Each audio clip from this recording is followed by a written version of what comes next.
A question that I get asked a lot is, what type of strength and conditioning should I be doing as a rider to improve my physical preparation so that I can ride better and perform better for myself and my horse? The reality is that the answer to this question is actually really complicated, because the type of strength and conditioning that is required is going to be dependent on you and where you are with your strength and your fitness, not necessarily what type of strength is required as a rider in general.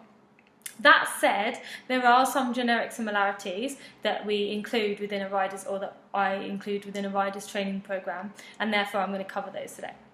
So firstly, we'll look over very briefly the physiological and the biomechanical demands of riding. Obviously we could talk about this all day, and these are dependent on discipline. So if I dissect the information by gait and or rider position, therefore we can sort of transfer that information across to different disciplines. So what do we know from the research and from the research I've done at the moment? We know that heart rate increases as the rider goes through the gaits in different rider positions or combinations of position and gait. So for example, we know that from walk to sitting trot, to rising trot, to canter, light seat canter, gallop and then jumping, we know that heart rate increases. And what we actually do know is that heart rate as an expressive form is relatively high, and then sometimes it's at or close to maximal demand. If we think about oxygen consumption, so the amount of oxygen that your muscles are utilising throughout exercise, this increases also as gait increases, but more moderately so than what we see for heart rate. So we see a substantial increase in heart rate, but actually only a moderate rise in oxygen consumption. So what we know is that heart rate isn't matched with oxygen consumption, which isn't a normal response to dynamic exercise. We also know that blood lactate increases more so when the rider comes out of the seat in the canter, the gallop and the jump, and therefore we know that the anaerobic energy pathways are utilised more so when the rider is weight bearing on their legs. So essentially what we know is that heart rate is elevated greater than actual physical demand, and there are a couple of reasons why this might be. It could be, for example, due to cognitive anxiety and stress leading up to competition, and that could be why you see it elevated in canter and jump. It could also be things like thermal stress from wearing full-length boots, jumpers, body protectors, gloves, a hat, etc. There's lots of research to suggest that you get a microclimate underneath all that, like a full body protective gear.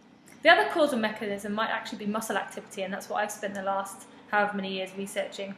Positionally, the movement is predominantly constructed of isometric muscle work. And what that means is that there's tension going through the muscle, but it isn't moving. So think about when you're doing like a plank or like a wall sit. There is tension going through your muscles, you are getting warm, your heart rate is increasing, but there's no actual movement within that muscle. And it's the same when you're riding. So we get this isometric muscle action, and then we get a slightly different type of isometric muscle action when you go into that light seat position and the canter and the jump. So what we know is that heart rate probably is increased during anxiety, probably is increased as a bit of thermal stress, and most likely is increased due to the type of muscle activity.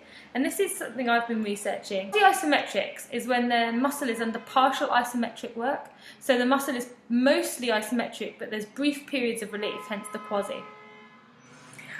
Isometric muscle work actually restricts blood flow to that muscle group, and as a response we get what's called a metabolic reflex, and we get an increase in heart rate to account for the restricted blood flow to certain muscles. Now usually in strict isometric work where the blood flow is cut off, you would also get an increase in blood lactate. But what happens with a quasi-isometric exercise is that there's brief periods where blood pulls back into the muscle, and that actually removes any blood lactate that's in the muscle, which is why in some sports you get high heart rates with relatively moderate blood lactates, which is what we're seeing in horse riding. So that's the physiological and biomechanical demands very loosely rounded up. Now let's think about physical characteristics of riders as we know. We know that asymmetry is more pronounced with the years spent riding and years spent on a horse. We know that riders, although we like to think we're strong, functionally we're actually quite weak individuals. So we might be able to lift, 2 20-kilogram feed bags, but can we perform functional movements without pain? Not really. So we know that we're relatively weak in our core, in our glutes, and our scapular stabilizers. mostly because we're being pulled all the time into this kind of pulled position, because a lot of the stuff we do is very anterior. We know that we're tight in the pecs and tight along the hamstrings, and we know due to poor balance trials that we also have relatively weak ankle stability. So, what type of training should you be doing as a rider?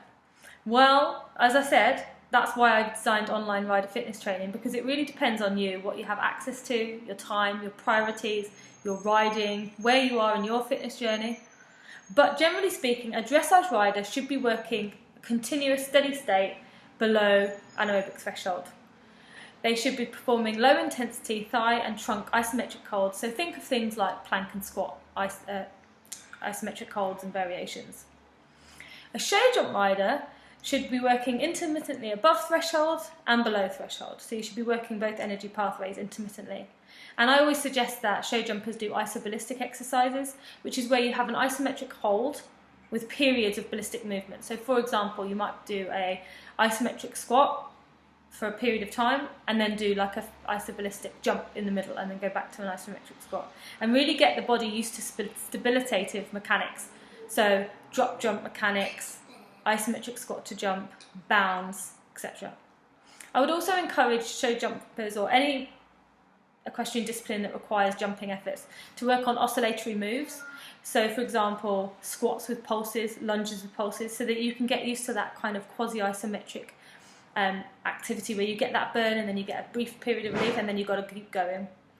And also quasi-isometric movements, things like plank with leg lifts, things like squat holds with like slider taps and things like that. For your event riders, you have very similar demands as the show jumpers, except they're for extended duration. So you want to be working at threshold, slightly above, slightly below, but for longer durations. And I also encourage the use of cardiovascular endurance or aerobic endurance as an interference tool here.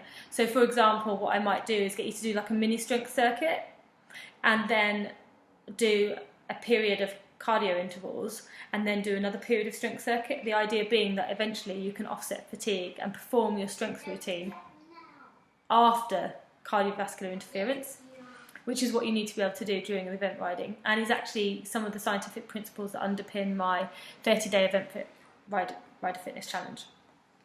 Also, you want to be able to do isoballistic holds, oscillatory holds, but you want to do these for slightly longer duration because the phases between jumps in the cross-country is slightly longer. So the duration between the cross-country jumps is slightly longer, and therefore you want to replicate that. So hopefully that gives you a little bit of understanding about what I perceive you should be doing to strength conditioning as a rider. And these are going to be very different depending on where you're at in your fitness journey. So isoballistic exercises might be the end goal of where I want to get you if you're, for example, doing jumping sports. However, if you have knee pain, lower back pain, arthritis, or for example, if you can't do a good functional squat, I'm not going to get you to do isoballistic exercises. So it has to be progressive. And that's why I do the online rider fitness coaching, so I can get you there progressively. We don't just jump straight into the deep end. So hopefully that gives you a little bit of insight about what I consider you to require to strength condition yourself for riding. And I'd love to hear any comments below. And if you're interested in rider fitness coaching, please head to my website, www.eventingfit.com, and I will be pleased to hear your queries and answer your questions.